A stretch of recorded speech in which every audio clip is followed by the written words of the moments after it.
Ranjit Thaliwal is co-founder of the law firm Thaliwal and Veja, specializing in mental health law. Along with being an active solicitor for 3 decades, Ranjit is extensively engaged in philanthropic activities, ranging from being a trustee at Unique Homes for Girls UK Friends to supporting fundraising and awareness at Leicester Samaritans and arranging and serving meals with the Midlands Langar Seva Society.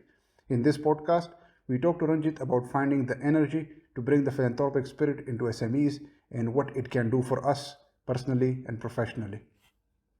First of all, because obviously you come from within the Sikh culture, and this is something which is very close to your heart. And I think you call it the Seva, is that correct? Yeah, good afternoon, everybody. My name is Ranjit Thaliwal. Yeah, it's the concept of Seva. Seva is... Sorry, I pronounced it wrong. yeah, I think sometimes it's spelled with a V, sometimes spelled with a W, but it's the concept of selfless service. When you do something without reward, it's usually for the benefit of others, a wider benefit. And it goes beyond Sikhism. I think it goes across many religions as well. So it has a cross-platform scenario. But yeah, that's the principle, seva, service, helping others. So how did that become part of the culture then? I think I'm unfortunately not a scholar in Sikhism. There's probably people wiser than me, but I think it's always been ingrained. One of the things that Sikh culture has in the Gurdwaras, we do this thing called langar, which is the provision of free food to anyone from the community. You can come and have a hot meal. You can be from any background, etc. So that's always been there. You can do that in every Leicester Gurdwara and every Gurdwara around the world. Obviously, pandemics hit that, unfortunately. So that's one of the examples of seva. Oh, that's brilliant. I mean, obviously, you bring a sort of a business-like perspective to charitable work. I mean, how's that benefited the charities, you think? I think it's just so people who don't know, I'm a mental health lawyer in Leicester. I've got a practice which has been going for close to 20 years. We're in the city, we've got circa 15 staff. So I've had that management responsibility from this practice and my previous practice as well. And I suppose what I've tried to do is, when we do charitable work, I try to apply some of the business skills into the projection of the charity, whether that be awareness, fundraising, events, etc. Try to bring those skills across. Because we talked about the other day about sort of things like project management. Because obviously, setting up and feeding a bunch of people sounds very easy on paper, but there's a hell of a lot of organisation that goes in behind that. Yeah, I must be careful about not taking too much credit on MLS. As relatively, we've been involved for about 2 years. I am sort of on the national committee now, but it's a fantastic organisation. Nearly 30 branches in the country. Nearly a million meals served during the pandemic year. It's got a big voluntary base behind it. It's a big organisation, but very involved in MLS Leicester, and hopefully we've been able to, take that forward in a positive way. In Leicester, nearly 150,000 meals have been served during the pandemic period. How do you find time for it? I think that's an interesting one. I think the baseline is you must enjoy it. Because if you don't, it's going to be a chore. We've all got work responsibilities. I do hearings during the day. We've got the pressures of running a firm, etc. So I think for me, it's fitting it in. I tend to fit it in the evenings. I'll devote Saturday morning for an hour, haranguing people for donations or contributions or pushing an event. And I think you've got to have some enjoyment behind it. Because I think actually, undoubtedly, doing charitable stuff has its own reward. It's sort of food for the soul, I think. Yeah. We talk glibly about that, but then I know what you mean. Is it something that you get other people within the firm involved in? I think that's really important you raise. I think it's your network which is really important, and for us it starts with my family, with my business contacts, with my friends. When you reach out to those, I'm sort of lucky I can sit and send WhatsApps out and get quite a good response. So nurturing, that's quite important. I think the other thing about charities, there's people who want to lead charitable events, and there's people who want to support charitable events, and there's people who just want to help anonymously. So there's different stratas of support. not everyone wants to be the leader of an event, but I think such when we get a hold of an event and drive it forward, they sort of trust what we're doing, and we try to get the message across to the charity. So I think these are important things to be linked with your network. Yeah, I think sometimes it's easy for our egos to get carried away with doing something important. But I was talking to someone last night, and she and her husband both have very high-powered jobs, and asked the hospital what they could do to help. And we said, "Can you go in the laundry room?" So they spent the last 12 months helping out in the laundry, and they said it's actually quite humbling. I think that's a really, really good point, Mike, because that's one thing about MLS which really struck me. As example, when Harley and Talon, the guys came up to the Tuesday service, you come and do the service, no one really cares what you do. It's completely irrelevant. You know, you just talk to people, you familiarize yourself. You might find out afterwards what they do, but it is irrelevant. It's about the server, it's about the service, it's about what you put in. And there's very good atmosphere and good camaraderie between the volunteers as well. Yeah, but it's a great equaliser, isn't it? I mean, everyone comes, is on a level, I think, in, when you're in a room or wherever. What sort of people are using the service that you're providing, the charities, the support you're providing? In Leicester at MLS, we have a service in the market about 5 times a week. There's different times, but the Tuesday service was at 7 o'clock. We'd be ready, and there'd be anything between 18 and 20 feeds per night. So people will be standing in a queue already. They come from circumstances, different backgrounds. Some are homeless, some are in difficult times, some have accommodation, some have moved to the area, some have mental health issues, some may have issues with substance misuse. It's a broad spectrum of things, but the MLS serves you in a pretty non-judgmental way. So the background is very, very, very mixed as people comes forward. I mean, I suppose an interesting cameo. I was speaking to a chap who was wearing a football stuff, so I just took a little bit of conversation with him. We talked about having a season ticket at a particular club, and you could tell he was well spoken. He came from a business background, and it was just volunteered in a series of unfortunate events. Business fell away, something else happened, and he found himself in a difficult position. Yeah, I mean, and I think it's it's quite an eye opener actually when you see some of the people that are actually coming for help and where they come from. I mean, I come from a military side, and the number of ex-service people that have fallen back on hard times and need support. But you talk about it's a mental health charity, and therefore some of the people that are coming to you, they must have multiple needs, not just about food and clothing, but obviously other kinds of support. Not least, they have drug and alcohol issues that go along with that. Do you have a sort of an outreach of professionals that come in to support you on that? I think it's essentially food, but you're right, it's developed in the sense that there's been far more signposting now and association with different departments of the council, maybe trying to get people into housing. They've done that as well. So it's gone slightly beyond the pure food aspect. What's helped in Leicester is that we got a unit about 2-3 months ago, so that's a unit and we can now store our food, which goes out. I think that's definitely part of the future, is that different factors are affecting this. There's a multitude of things that can be the root cause. There are some people that would say, well, actually, the kind of service you're providing should be provided by government, by local authorities and so forth. I mean, would you agree with that? I mean, do you think that's realistic? Or do you think there's always going to be room for charity? That's a bit political, isn't it, Mike? I don't mind being a bit controversial, but I mean, it's a fact. I mean, Yeah, no, you're right. I think between you and me, there's obviously between you and everybody else, there's dialogue with the council ongoing, and obviously they're trying to get some funding from that source, because it is essentially like a fourth emergency service. It's falling through the net. And it's an interesting scenario that when lockdown happened, the homeless of Leicester were placed temporarily in hotels. That's right. It's ironic. It took a pandemic for that to happen. Yeah. So it's just a point. But no, I think there's definitely some dialogue with the council ongoing. And that's being extended, isn't it, I gather? Yes, it is. I think I think it's going to be interesting when we come out of lockdown. I'm hoping we've started that journey, and the journey hopefully is irreversible and will proceed smoothly. But as we come out, it'll be interesting where the individuals end up in terms of housing or otherwise.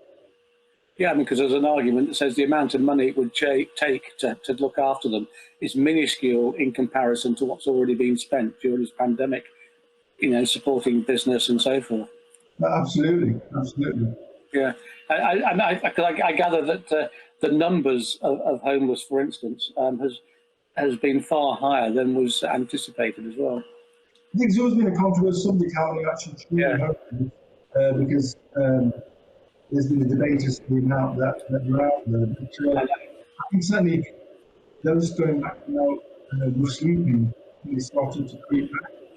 Yeah, yeah. No, I mean, I know it's been an ongoing, because I was involved with the CEO Sleep Out for a number of years, and there's always been this argument about the real numbers of people on the streets that are homeless. But of course, with people being put into the hotels, of course they've actually had a concrete number to work from.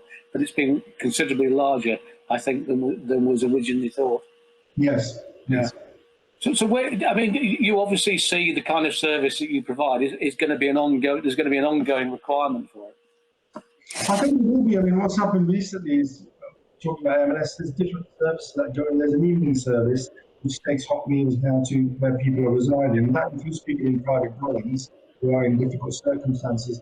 We've also started to do a lunchtime service, for example, at Wesley Hall in Highfields, and that's become a catalyst for people to come forward. We also do service to some of the hostels as well. So it's like multi-platform. In the day, there's various services going out to various organisations. What would you say to any individual or company that is thinking of getting involved, or would like to get involved, either in the charity that you're involved with, or with another one? What would you say to them about, you know, whether or not to do it? I think to take the wider point beyond MLS, I think if you decide to organise or get involved as an individual or as an organisation, it's clearly a good thing to do. Full stop. It's something you can obviously project through your visibility as a firm, website, etc. You can then tap into your own top 20 supporters to bring them across to that charity. So I think it's beneficial in a lot of different ways. I'll give you an example of different charities we're involved in. We're involved in Unique Home for Girls, which is an orphanage in Punjab, India. In India, there's the issue of female infanticide.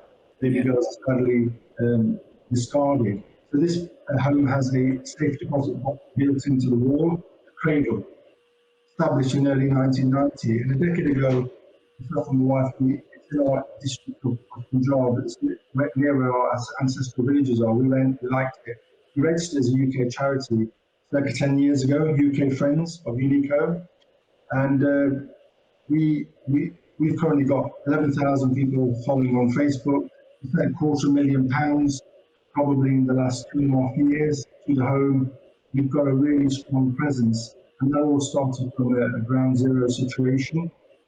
So our offices are registered offices of that. So there's 5 trustees, not all about us. There's 5 trustees, but myself and wife and Tom Harrigan, another trustee, have been involved from the start. So it shows from that concept, with the right projection, with the right support, you can rise to quite a good point. I mean, that's a really interesting one, because I mean there are 2 elements, I suppose, to that. One is the practical help and support that you can give, but there's also an element there in how do you change a long-established cultural habit, if you like. I mean, do you get involved in that in terms of education and trying to change perceptions? I think Unique Home for Girls, if you look at them online, it's become a bit of a beacon that, you know, there's sort of a different way. We still, unfortunately, have baby girls abandoned there, but their ethos is about optimising the potential of the girls. And I suppose what story arising from that is one of the girls, and this is public knowledge now, one of the girls from Unique Home came to a UK university, studied and qualified, graduated with first class honours. Really? 3-4 years ago. So that's an example of what you can achieve. It creates a role model for others, doesn't it? Then. Absolutely, and that message is out there. That person, it was a tremendous achievement by her. So that's what you can do. That's what you can achieve. Yeah, because when you show what is possible through a practical example, it's far more empowering than just talking about it, basically. Absolutely. Yeah. But I think going back to what you said about companies, it's not so much about the amount or anything. Just do what suits your organisation. Raising £300, raising awareness, these are all important things. So it's never about the bottom line figure. Some organisations, small organisations, expectations are massive. If you through you can still achieve a lot. I mean, we talked earlier on about the fact you're bringing some business skills to help charities, but I'm guessing that it works the other way around. It's a tremendous opportunity for learning and development for employees who get involved. It is. We obviously it's voluntary, anyone can get involved, but I think this idea of making it a project is a good idea. As an example, is the food bank MLS. We got this unit given to us about 3 months ago. It was renovated. It needed stocking. So what I did was about 5 weeks ago, I thought of an idea of people donating £200 worth of food, of a food item. We made a shopping list of the 50 most popular items. So I'd say to you, Mike, can you pledge 200 and I'd give you sweet corn? You've got to buy £200 worth of sweet corn. I started that, and within 3 weeks, we got pledges, and everyone dropped to us. We got £10,000 worth of food. Really? 50 items pledged at £200 a piece. Effectively restocked. It's a short time scale. Yeah. Focus it, target it, individually right to people. I think blasting messages out generally are good, but actually if you have a connection with the person, the direct message is strong as well. Yeah. But it is. It's an opportunity for employees within an organisation that gets involved to actually as a learning for them, and the ability to actually bring things back to the company afterwards. Oh, definitely, and then people can reach out to their own networks as well, can't they? So, buying £200 worth of food is quite a lot, but if you guys, 20 of your own family and friends, and flip in a tenner, it's a lot easier, isn't it? Absolutely, yeah, no, that's right. A little, and often it's a great way of doing it. I think it's wonderful what you're actually what you're achieving there, and I'm just wondering whether anyone's got any questions at the moment. I know lots of people have been saying well done. Any questions there, Harmeet, for us? Yeah, actually, I want to ask a question. There is a reason why I suggested this topic actually as well. Let me take credit for it. That I suggested that we should bring Ranjit for philanthropy. But I think it's a bit of a maybe in my head it's a bit Americanized. It's in my head that bigger businesses usually are associated with philanthropy. How can we change that mentality here? Because smaller businesses I've seen, they don't really think from this perspective. They don't really realize that philanthropic work can happen at any level. What can we do to encourage more smaller businesses to take part in these activities, to be fair? I think it should go from, if you've got a workforce, I think one way forward, I think Mattioli Woods do this actually. What they do is every year they have a ballot. Every staff member can nominate a charity, and then obviously the management choose your 1, 2, 3 charities. So it comes from the internal aspect, and I think that's quite a good concept. If you've got ownership and connection with the charity, there may be a backstory, a cancer charity where there's been some tragedy in the family, etc. It drives the matter forward, doesn't it? So having a connection with the charity is good. And emotional content. Exactly. People like to, whatever you're raising for, they want to know the storyline. What is it about? What's it going to achieve? We want to know that. And we all try to do this when we do an event. We post before the event, we post during the event, and then we post after the event. So everyone sort of knows what the outcome is. That's quite important. Yeah. Because we talked previously about digital transformation. I'm guessing because of social media and so forth, it makes getting the message out an awful lot easier for you than it used to. Yeah, absolutely. So I just saw a question there by Philip. I think this idea of the MLS, in a sense, the franchising thing, they started in Warsaw and they proceeded to nearly 30 operations in the UK and internationally as well. So they've got stations in India and in other countries. So in a sense, under that same level, they've gone out. A lot of charities do that. There's that Mind, the mental health charity. It's centralised in London, but you can have a local branch of Mind working under the same ethos. Yeah. I do have a question as well. From my side, I'm just trying to think, well, actually, how do I put it across? I guess it's more from a personal benefit, like, because I know you come with your family as well, Ranjit. Obviously, it's helping the homeless people and the people that need the support. I mean, you as an individual, what things do you get, maybe from an emotional side or a feeling side? But I know that you come with your family. Yeah, well, myself and my wife, really, we go to the services. My lad's been involved, he contributes, and my daughter as well, who's now married. I suppose about Tuesday is a very good example. We used to go together, and we went to the depth of winter, didn't we, Harvey? You're serving from 7 to 8 o'clock, and you've served people with about a hot meal, a bag of food that they needed. What I used to learn from that evening is when I went home and had my meal that evening, whatever it was the best meal in the world. Because you realise, how blessed you are, things that you take for granted. That's an important factor. Just the interaction with those in the queue as well. We don't ask them questions if they want to speak. We speak. You get regular faces coming along. Hopefully, it can have a bit of a sport component to it. I think these are things I've enjoyed from MLS. I think with things like Unico, it's what we've achieved in the journey. Together. It's always a together thing, with those around. It's what we've achieved and what we've got, the position we've got to. The Unique Home had a very small premises. It was cramped. It was difficult. They've got a real state-of-the-art property now with beautiful grounds, an educational area. It's absolutely first class. So the satisfaction in that journey. Absolutely. I'm going to reword Suki's question a little bit, if I may, Suki. But I'm going to move it to, what does it take to bring a team together? At the end of the day, charity can't be done by one person. So what does it take to bring a team together? And In business or in charity? In charity, because it's done as a team. Yeah. So I mean, you take a leadership role within that, and so what does it take to get everyone together and sort of sing to the same tune? So let's suppose today we came out of this meeting and decided we want to support Mind, the National Mental Health Charity. I think the starting point would be to put across who's got an expression of interest, who's joined a small committee, maybe 5-6 of you. You don't need a lot of people. I think then you meet, you talk, subdivide the task of how we're going to start, how we're going to project people, work around people's strengths, and keep the communication as simple as a WhatsApp group. What are we achieving in our first month, second month? Lay down that business platform so it doesn't drift. I think that's the thing. I think work to people's strengths.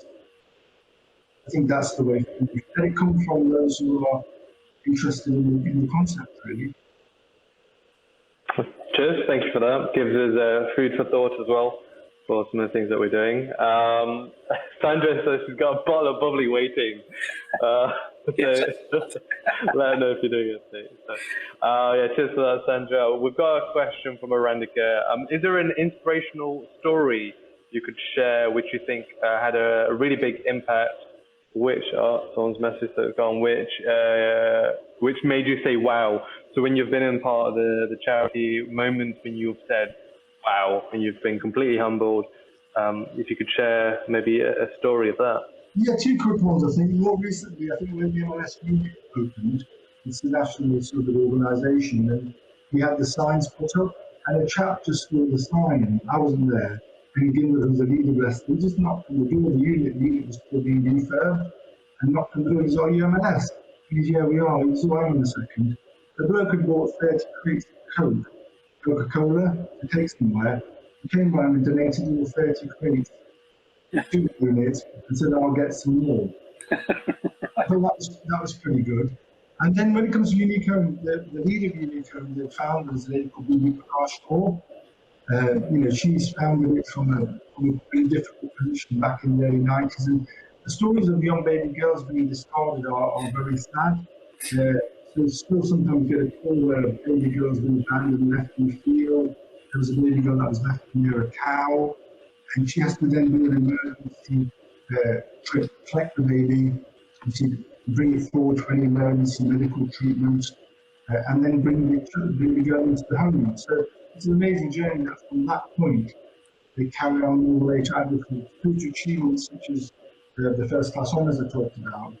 But also when I went to the home a few years ago, which I thought was really amazing, was some of the girls get married also. Girls get married in traditional format, and I saw girls coming back home with their own children, just as you would visit your parents, which again I thought was pretty touching in terms of that cycle of going all the way through. So there are a couple of things which I've seen, but there's many examples.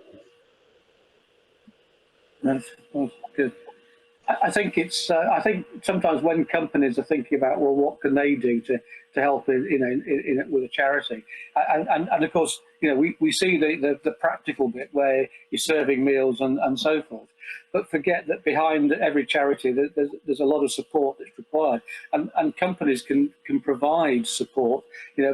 Maybe if they've got a marketing person, they can giving an hour or half an hour's support on social media every week or every couple of weeks, or somebody that can help with the finance, looking at the books and making sure the accounts are done properly. There are all sorts of ways that that companies can provide charitable support. It's not just about being on the street and giving and doling out food to people. 100%. Within your organisation. No, that's 100% right, Mark. I mean, we didn't we're generally stingy on our paying out. The only thing we pay for is our accounting service. So, for example, things like our website being created and is maintained for free, social media is done in the same fashion. We try to get that saver as support. MLS is very much the same. If they need stuff, they will shout out, we need this, we need that. And more than often, somebody just comes and sorts it for free. That's right. Yes, absolutely. And I think companies, small companies in particular, if they're wondering what they can give, that there is a lot they can give in that format.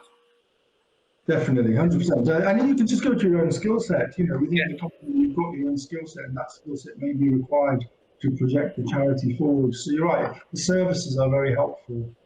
Yeah, absolutely. Ranjit, thank you ever so much for your time today. It's been a pleasure talking to you. I'm thankful that that you're there to help people, but I'm also thankful that you're here to speak about it and perhaps push more people in the direction to help a charity in some way, shape, or form, or even set up their own charity. But it's tremendous. Thanks ever so much. Really great to talk. Thanks very much for the invitation, and certainly it's not all about me. It's always a team effort and the people behind you. So all thanks to everyone who responds to our messages of support. Lovely. Thank you ever so much, Frank. Thank you.